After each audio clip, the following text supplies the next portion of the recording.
Okay, now that we've made our interior set, let's set up a camera. Now last time we used the perspective viewport as a camera. This time we're going to set up a camera for real. We're going to go ahead and sacrifice our left viewport by going over to the view cube and hitting home. Now we have a second perspective viewport. Let's set it up for safe frames. If you remember from before, if I go Shift F, I'll get safe frames. I want to make sure that the pictures that I take are the right shape, which we call aspect ratio. How high versus how wide. So let's go over here to our render setup. Yours is probably going to start on custom. But we're going to change it to HD TV. And we're going to change the resolution from full HD to 480 by 270. So when we take test renders along the way, it won't take near as much memory. When we save it, we'll probably save it at 1280 by 720. But for now, 480 by 270 is fine. I'm just going to say OK. And once again, what you see when you render is what you get. Okay, so in this viewport, I'm going to get myself into my interior space. And let's say I've got it just the way that I want it. What I can do to save this shot is I can create a camera. We're going to create what's called a physical camera by going Control on your keyboard and C. When you go Control first and then while holding down the Control button, go C, you'll create a physical camera. We can see it's shown up here in my Scene Explorer and also in the Modify tab of my command panel. If you look in the other ones, the other viewports, you'll see that camera has actually gone there. You can control the camera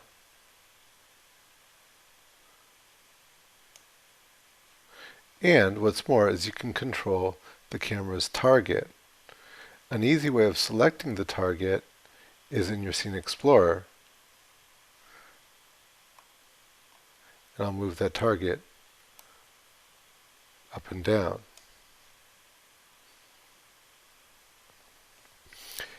In your physical camera view, you'll notice that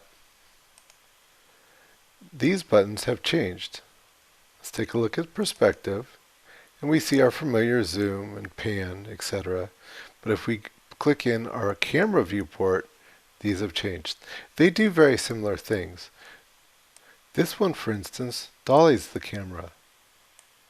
You can watch the camera move.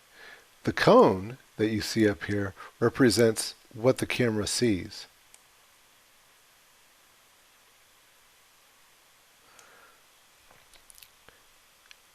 Right below it is the field of view. Be careful with this one because it's not going to actually move the camera but going to change the angle of the lens.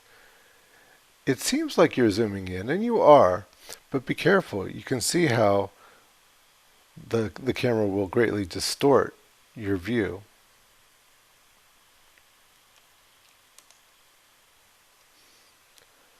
Here we have the roll camera.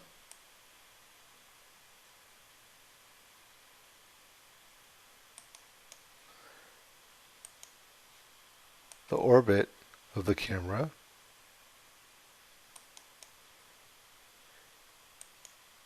And trucking the camera acts a lot like the pan. By the way, while you're in here, your wheel controls that you normally use, such as zooming the wheel, does not work.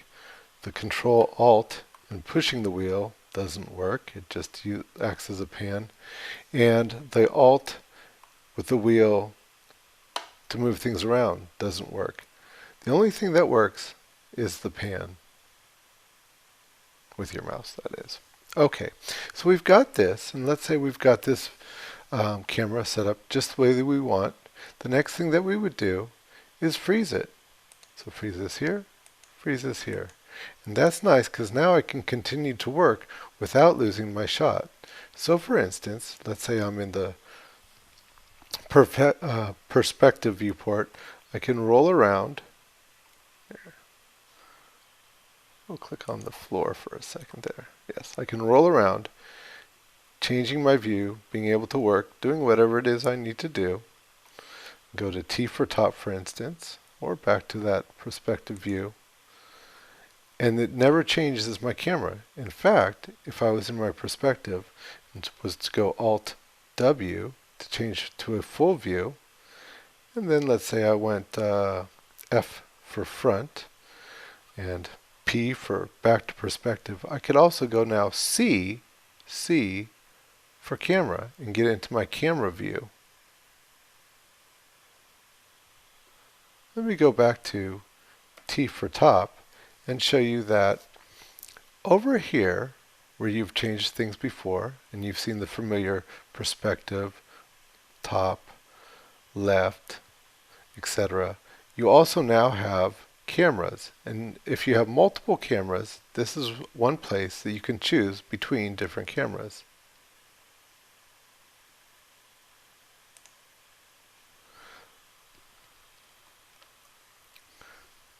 Now look, we've changed it so we have two cameras showing, well, same camera, but just two views of the same camera. So be careful of that. There we go. That's better.